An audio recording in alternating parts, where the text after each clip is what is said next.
3 applications ghosted? Why is it always me? Come on, Lou, are you really asking yourself that? While you're double clicking on Minecraft, ready to hop on Discord? They must have made a mistake. I'm good at coding. I only play video games for 1 hour a day. Lou, it's more like 6. You opened VS Code 2 times this week, bro. Come on. I'm a 10x developer. You are nothing. And then you have... Bob is also checking his job application. He opens his messages and his inbox flies off the screen. Oh yes, 7 billion job offers. Devs are supposed to have so many job offers. There was this one time a company hired me to create the most basic React app ever. And I was really happy because I was getting paid a lot of money to do it. Unfortunately, I was a really bad developer. I had no experience at all and had nothing to do with the whole software world. So when I launched the app to the internet, thousands of people started using the app.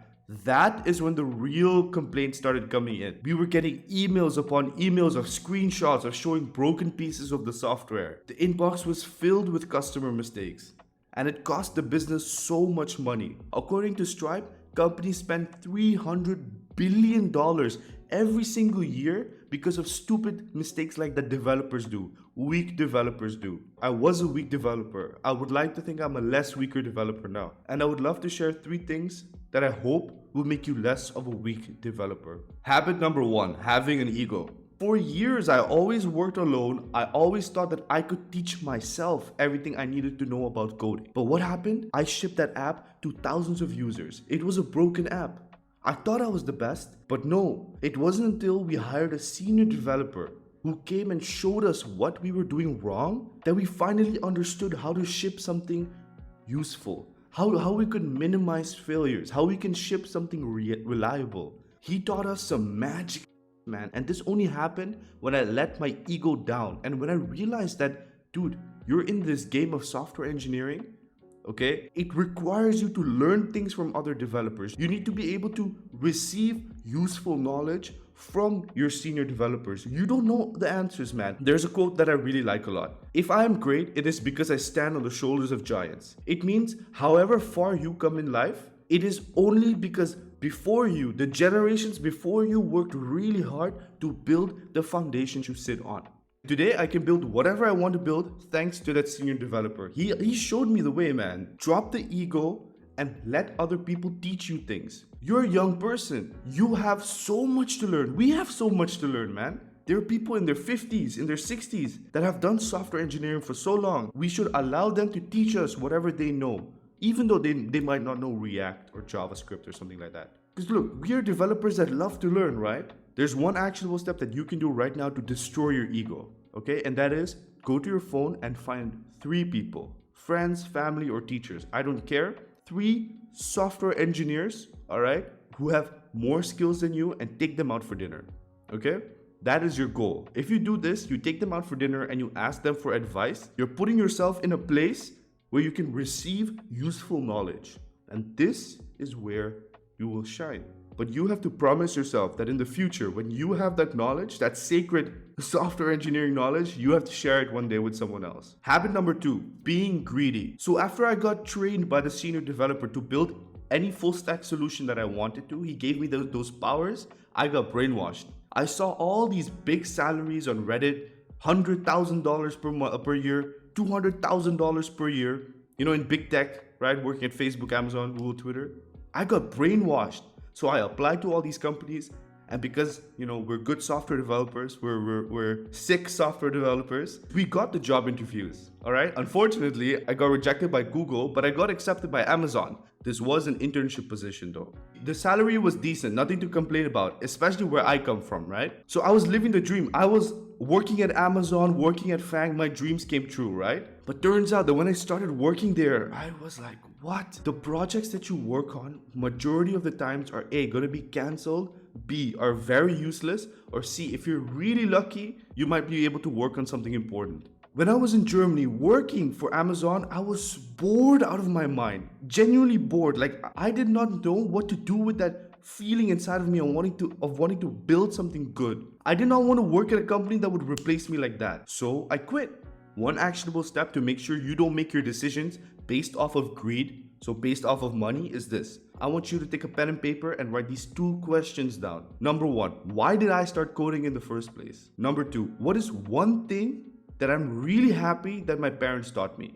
For example, my parents taught me about the value of education, all right? This is a problem that I'm very interested in. So one of my earlier projects were always revolved around education. You and I, we understand that society runs on software, okay? We must focus on the tools that society uses that are good for society. Sure, we can make some money in the process, but most importantly, we must ensure that our tools don't do harm to society. We shouldn't waste our precious time as developers, especially being young developers, wasting them at these big companies, all right, that don't care about whether or not we use our skills for good. It is very important that you answer these questions for yourself. Why did you start coding? And number 2, what are you grateful to know? What are you passionate about?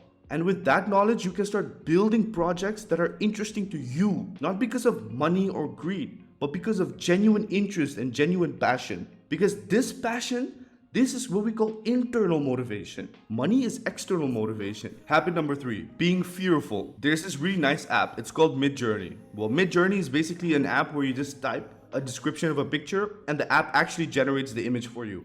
There's some pretty cool, right? It came out recently. So this was when Midjourney launched and ChatGPT launched as well, right? So around last year. My brother and I were able to create this really cool tool, this cool app that could create YouTube shorts almost instantly. It reduced 90% of the time that it took to create a short. So if it took this much time to create a short from using a real editor and a real person, etc., it would take up like this much time using our app. It was intense. It was super cool. In fact, this is a short that we created using our app. But unfortunately, I was too scared to bring it out to the public. I thought nobody was going to use it. And so I didn't deploy it to the internet. I didn't take it seriously out of fear. And what do you know?